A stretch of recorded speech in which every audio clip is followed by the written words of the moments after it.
Hey everyone, and welcome. Today, we're diving headfirst into the absolutely massive world of modern gaming. We're going to figure out who's actually playing, what they're playing on, and, most importantly, why it all matters. So, let's get right into it.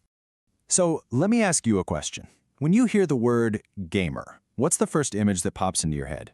If you're picturing, a teenager in a dark basement surrounded by soda cans, well, it's time for a major update. The very definition of a gamer has just exploded. It's way more complex and honestly, way more interesting than it's ever been. So here's our game plan. We're going to start by meeting the desk-bound power players. Then we'll head into the living room to meet the giants there, and after that, see who's gaming on the move. We'll wrap up by exploring some really new frontiers of play and talk about why all these different groups are so important. Okay, first up, the power players. These are the folks who build their entire gaming world around a desk. And for them, it's all about one thing and one thing only: raw, untamed performance. This brings us to that classic archetype, the one we all think of, right? The hardcore enthusiast. These guys are really the bedrock of the PC gaming community, and for them, power is everything. Their weapon of choice? The good old desktop tower PC.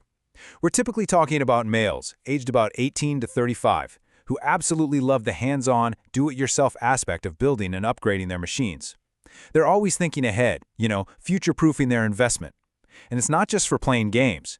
This is the go-to setup for content creators and streamers who need all that power for editing, rendering, and streaming without a hitch. But the desk-bound player is evolving. On one hand, you have that traditional tower user who wants max performance and loves to tinker. But on the other, a new player has entered the game, the mini PC user. They tend to be a little older, maybe 25 to 45, often professionals who still crave that PC power, but, they really value space. They want a clean, minimalist setup that kind of feels more like a console. All right, let's step away from the desk and make our way to the couch. This is where we meet the living room giants. This is console territory, the absolute heart of social and family gaming, where convenience and playing together is what it's all about.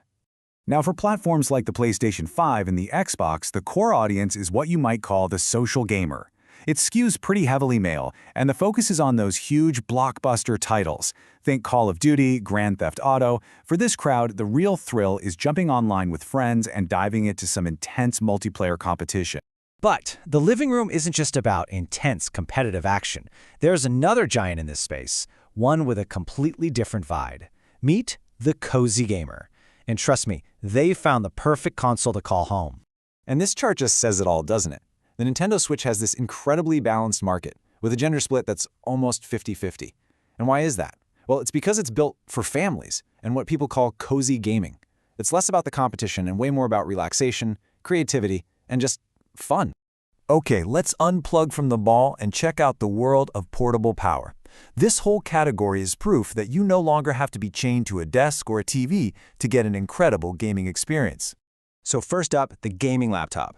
This is the ultimate do-it-all machine. It's absolutely perfect for students and digital nomads. I mean, about half the users are between 16 and 30. This device has to be a workhorse for homework and projects, and then boom, it needs to be ready to run the latest games. It is the definition of a work and play powerhouse. Now for a really fascinating and fast-growing group. This is a persona that's really only shown up in the last few years, the dad gamer, or more broadly, the busy professional. So their devices are these powerful handheld PCs, like the Steam Deck. The demographic here is fascinating. It's usually guys 25 to 45 with good income, but they are incredibly time poor. They just don't have hours to sit at a desk, so they squeeze in gaming in these short 20-minute bursts, maybe on the commute or late at night after the kids are finally asleep. And this category also has a little corner for the nostalgic Gen X and millennial crowd, using retro handhelds to play the classics from their youth.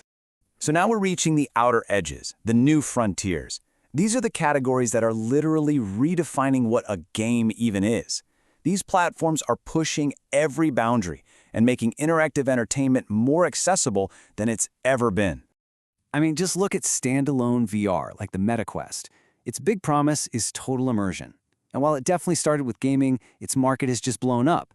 Now it's for families who are curious about new tech, it's for fitness buffs getting a workout, it's a place for people to meet up in social spaces, and it's even being used for high-level corporate training. It's amazing. Now, I want you to look at this number, 85%. What in the world of gaming could this possibly represent? Just think about that for a second. It's a number that dwarfs every other category we've even talked about. Well, it represents the non-gamer gamer. These are the 85% of people who play games on their phones every single day, but would never, ever call themselves gamers. This is, by far, the largest and most diverse gaming audience on the entire planet. We're talking everyone from little kids in Gen Alpha all the way to baby boomers.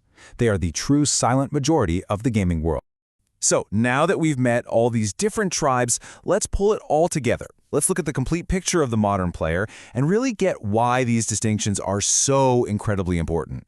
This table kind of sums up our whole journey, right? You've got the desktop PC, which is all about max performance for the pros. Consoles are for families and social gamers who want convenience and those big, exclusive games. Handheld PCs give busy professionals portability without sacrificing power.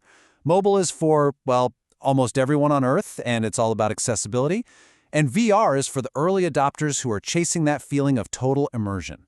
Every platform serves a different person with a different need. And this is the bottom line. This is why it all matters. The gamer is not one single person. They're not a monolith. Understanding all these different motivations, these lifestyles, these values, it is absolutely critical for anyone who's making or selling anything in the ginormous economy of digital entertainment. It really is about knowing your audience on a deep level. So the world of gaming is more diverse, it's more interesting, and it's more accessible than it has ever been. There really is a platform for every single type of player out there. So as the tech keeps changing and evolving, the only real question left to ask is, which of these gamers are you today? And which one do you think you'll be tomorrow?